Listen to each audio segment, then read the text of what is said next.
When we think about World War II, we tend to picture it as a clear moral divide. Good versus evil, heroes versus villains, a war where the lines were drawn and everyone knew which side they were on. But the reality of what happened between 1939 and 1945 is far more uncomfortable than that. The real horror of the Second World War wasn't just the violence, it was how ordinary it became, how systems were built to process death, how paperwork turned genocide into administration, how nations convinced themselves that certain actions, certain policies, certain eliminations were not just necessary but routine. This is not a story about monsters. It's a story about how industrialized societies normalized the unthinkable and made it function like any other government program. In the autumn of 1941, a German pharmaceutical company called IG Farben began receiving regular shipments of human subjects from Auschwitz. The company paid the SS directly, 370 Reichsmarks for a woman, 170 for a man. The transactions were recorded in ledgers. Contracts were signed. The subjects were used to test experimental anesthetics and vaccines. When they died, which they did frequently, the company would simply request more. The correspondence between IG Farben and the camp commandant was polite, professional, entirely bureaucratic. One letter thanked the SS for their cooperation and requested a new batch of test subjects, noting that the previous group had been used up. The language was identical to ordering laboratory rats. This was not hidden in shadows. It was processed through normal corporate accounting. Expenses were filed. Payments were documented. The company's chemists went to work each day, conducted their experiments, went home to their families, and returned the next morning to do it again. The normalization didn't start with camps. It started with language. In 1933, the German government began using the term life unworthy of life in medical and legal documents. It appeared in university lectures, in medical journals, in policy discussions about state resources. By 1939, this phrase had become so embedded in institutional thinking that when the T4 program began, the systematic killing of disabled children and adults, there was an existing framework to justify it. Doctors didn't see themselves as murderers. They saw themselves as practitioners of scientific policy. Parents were told their children were being sent to specialized care facilities. The children were photographed, measured, examined, and then killed, usually by lethal injection or starvation. Their deaths were recorded as pneumonia or heart failure. The paperwork was meticulous. Every case had a file. The program killed over 70,000 people before it was officially halted in 1941, but it never really stopped. The methods, the personnel, the institutional knowledge, all of it was transferred directly into the concentration camp system. The same doctors, the same administrators, the same forms. What's often ignored is how many countries were watching and saying nothing. By 1942, the Polish government in exile had enough evidence to prove that mass extermination was occurring. They published reports. They shared intelligence with the Allies. The information was specific. Locations, methods, numbers. The response from Washington and London was muted, not because they didn't believe it, but because it was inconvenient. Bombing railways to the camps would divert resources from strategic targets. Publicly acknowledging the genocide might create pressure to act, so the reports were filed. Diplomats expressed concern in private memos, and the trains kept running. In December 1942, the Allies issued a joint declaration condemning the extermination of Jews. It was read aloud in Parliament, it was printed in newspapers, and then nothing changed. No operational plans were altered. No rescue missions were prioritized. The declaration existed to acknowledge awareness without requiring action. The Soviet Union had its own systems of normalization, just as efficient and just as bureaucratic. The NKVD operated a network of filtration camps for returned Soviet prisoners of war. The logic was straightforward. Any Soviet soldier who surrendered was a potential traitor. Survival itself was evidence of collaboration. When the Red Army liberated POW camps in 1944 and 1945, the freed soldiers were not sent home. They were sent to interrogation centers. The process was methodical. Each man was interviewed. His story was checked against records. If inconsistencies appeared, or if the interrogator simply decided the answers were insufficient, the soldier was reclassified, not as a veteran, as a criminal. Hundreds of thousands of men who survived German captivity were sent directly to the Gulag. Their families were told nothing. The state's position was that these men had failed in their duty by allowing themselves to be captured. The documentation still exists. Transfer orders, sentencing reports. The language is administrative. There's no anger in it, no emotion, just procedure. The Allied forces had their own moral collapses, smaller in scale, but no less systematic. After the liberation of concentration camps, displaced persons camps were established to house survivors. In theory, these were temporary shelters. In practice, they became holding pens. Jewish survivors were often placed in camps alongside ethnic Germans who had been expelled from Eastern Europe. Sometimes they were guarded by former Wehrmacht soldiers who had been reclassified as service personnel. The conditions were bleak. Survivors who had endured years of starvation and brutality now found themselves behind barbed wire again, waiting for countries to decide whether they could be admitted. The United States maintained strict immigration quotas. Britain limited Jewish migration to Palestine. The camps remained open for years. Some didn't close until 1951. The people inside them had survived the Holocaust only to be warehoused by the nations that had defeated it. Rape was systemic and ignored across every front. When the Red Army entered German territory in 1945, Soviet soldiers raped an estimated 2 million German women and girls. The acts were not random or chaotic. They followed the advance of the army in waves. Officers did not stop it. In many cases, they participated. The official Soviet position was silence. Reports were suppressed. Soldiers who spoke about it were reprimanded. The rapes were understood as a form of revenge, unofficial but tolerated, for what Germany had done in the Soviet Union. But it wasn't contained to Germany. Soviet forces raped women in Poland, Hungary, Romania, everywhere the Red Army moved. The women had no recourse. Reporting a Soviet soldier to Soviet authorities was futile. The few who tried were ignored or punished for anti-Soviet sentiment. Western Allied forces committed rapes as well. American soldiers in France and Germany. British forces in occupied zones. The numbers were smaller, but the institutional response was the same. Military courts occasionally prosecuted cases, almost always when the victim was a citizen of an allied nation, and public pressure made it unavoidable. The vast majority of rapes went unreported and unpunished. The women were told to move on, the soldiers returned to duty. Strategic bombing became a policy of deliberate civilian targeting, and it was defended in parliamentary sessions and military briefings with the kind of logic used to justify infrastructure projects. The British Air Ministry developed area bombing as a doctrine. The goal was not to hit factories or military installations. It was to destroy working-class housing, to kill workers, to break morale by making cities uninhabitable. Arthur Harris, the head of Bomber Command, was explicit about this. He wanted to make the German people feel the weight of the war in their homes.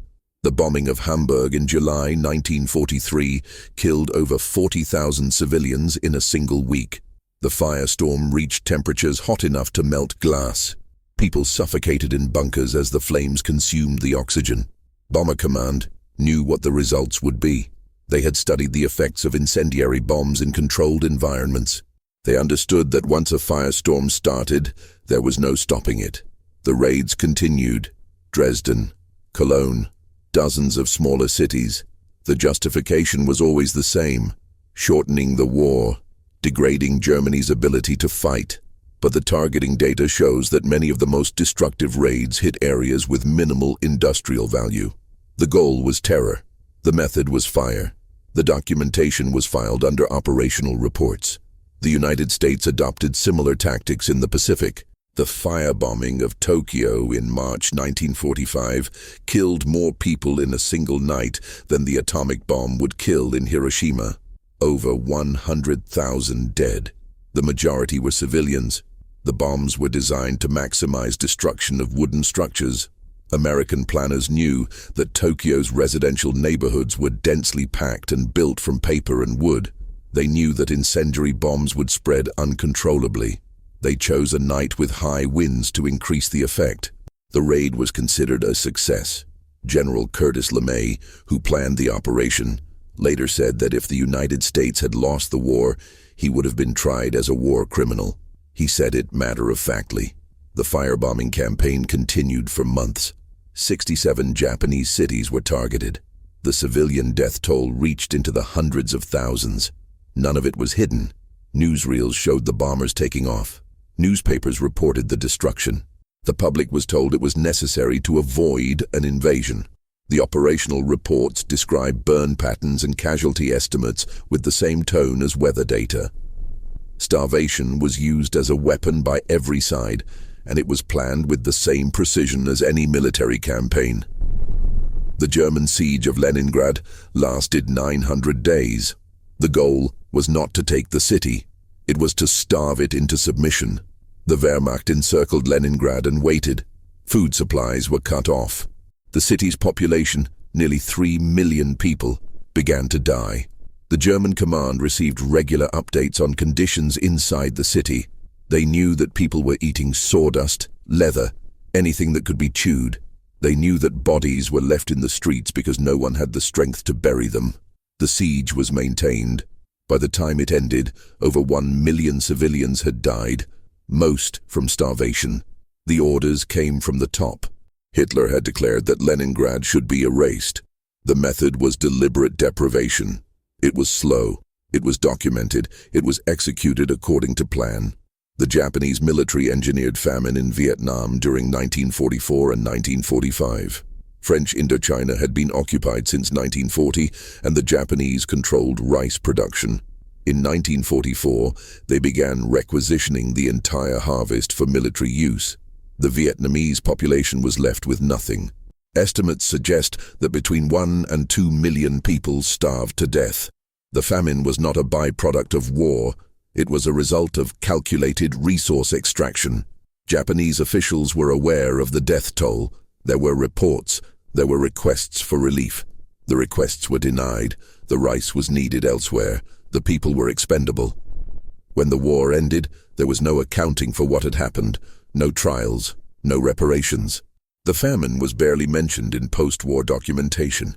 The British created a famine in Bengal in 1943. It was not intentional in the sense of deliberate killing, but it was the result of policies that prioritized military supply over civilian survival. Poor harvests were made catastrophic by wartime requisitioning and export controls. The British government diverted food stocks to support the war effort. When the famine began, requests for relief were delayed.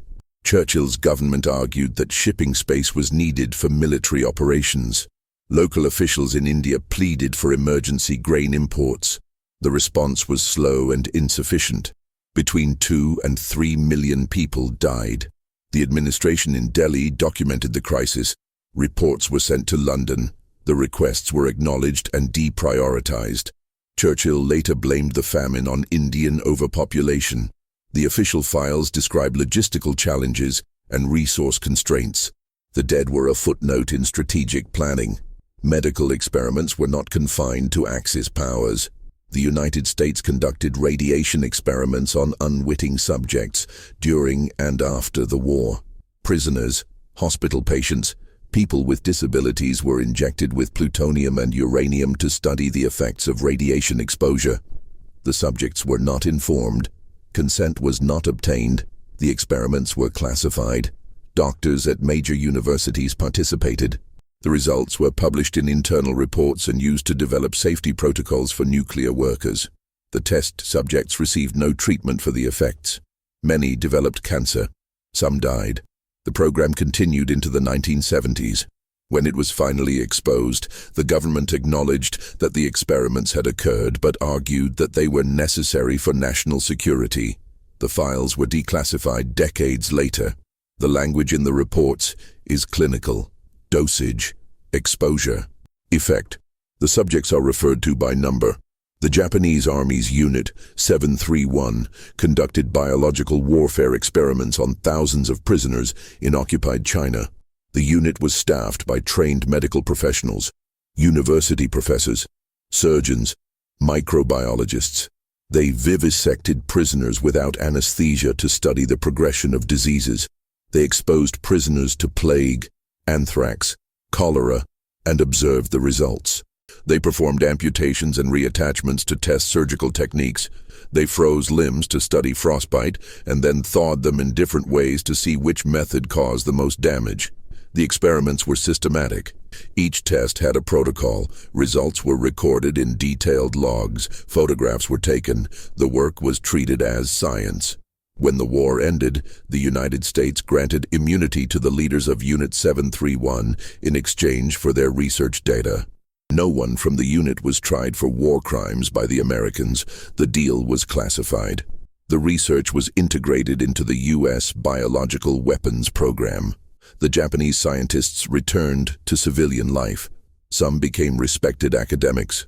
Prisoners of war were used as slave labor on a massive scale, and the systems that managed them were efficient and well organized. The Germans used millions of Soviet POWs in factories, mines, and construction projects. The death rate was staggering. Of the 5.7 million Soviet soldiers captured by Germany, over 3 million died in captivity. They were worked until they collapsed. They were fed starvation rations. When they became too weak to be useful, they were left to die or shot. The companies that used this labor were not fringe operations. They were major German corporations: Volkswagen, BMW, Siemens, Daimler-Benz. The prisoners were requisitioned through formal channels. Contracts were signed. Payments were made to the SS.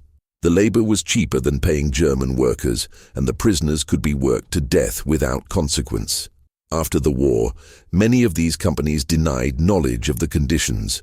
The records show otherwise. Correspondence between corporate managers and camp officials discuss productivity rates and replacement schedules for dead workers. The Japanese used Allied POWs and Asian civilians as forced labor on projects like the Burma Railway. Over 100,000 laborers died building a single railway line through the jungle. The workers were beaten, starved, and denied medical care. The Japanese engineers in charge of the project knew the death toll. They received daily reports. The project stayed on schedule. When workers died, they were replaced. The railway was completed in 1943. It was used for military transport until the end of the war. After Japan surrendered, some of the officers responsible were tried and executed. Most were not. The companies that benefited from forced labor were never held accountable. Collaboration was widespread and often voluntary. In France, the Vichy government deported Jews to German camps without being ordered to do so. French police conducted the roundups. French trains transported the prisoners. The Vichy administration was eager to demonstrate its usefulness to Germany. It saw cooperation as a way to maintain sovereignty. Over 75,000 Jews were deported from France. The majority were killed. French officials kept meticulous records, lists of names, addresses, deportation dates. After liberation, many of these officials remained in their posts. Some were quietly reassigned. A few were prosecuted. Most were not. France did not fully confront its collaboration until decades later. In the Netherlands, the civil service helped the German occupiers identify and track Jews with extraordinary efficiency. The Dutch population registry was detailed and up to date. It included religion. When the Germans requested lists, Dutch clerks provided them. Over 100,000 Jews were deported from the Netherlands, a higher percentage than almost any other Western European country. The efficiency of the Dutch bureaucracy was a key factor. There were resistors. There were people who hid Jews, but there were also clerks who stamped forms and updated files and sent people to their deaths as part of their daily routine. Local populations participated in killings across Eastern Europe. In Poland, Ukraine, Lithuania, and Latvia, pogroms erupted as German forces advanced. In some towns, local residents killed their Jewish neighbors before the Germans even arrived. The Jedwabin massacre in Poland saw Polish villagers murder over 300 Jews in a single day. They were locked in a barn and burned alive. The massacre was not ordered by the Germans. It was carried out by neighbors. After the war, the Polish government blamed the Germans entirely. It was not until the 21st century that Poland officially acknowledged local participation. Similar killings occurred across the region. The violence was not solely driven by German orders. It was enabled by existing hatreds, by opportunism, by the collapse of legal and social constraints. Looting was institutionalized. The Nazis created entire agencies dedicated to seizing art, gold, and property from occupied territories and from victims of the Holocaust. The Einsatzstab, Reichsleiter Rosenberg, was responsible for confiscating cultural property. It operated like a government ministry. It had offices, staff, budgets. It sent teams to search homes, museums, and libraries. The stolen items were catalogued, crated, and shipped to Germany. Some went to Hitler's planned museum. Some went to private collections of high-ranking officials. The operation was so organized that they published internal newsletters documenting their acquisitions. After the war, efforts were made to return stolen property, but much of it remains missing. Some pieces are still in museums. Some are in private hands. The paperwork exists, but the will to follow it has often been absent. The Allies seized German assets and patents after the war and treated it as spoils. German scientists were recruited through Operation Paperclip. Their Nazi affiliations were overlooked or erased from records. Werner von Braun, who developed the V-2 rocket using slave labor from concentration camps, became the head of NASA's space program. Thousands of forced laborers died building his rockets.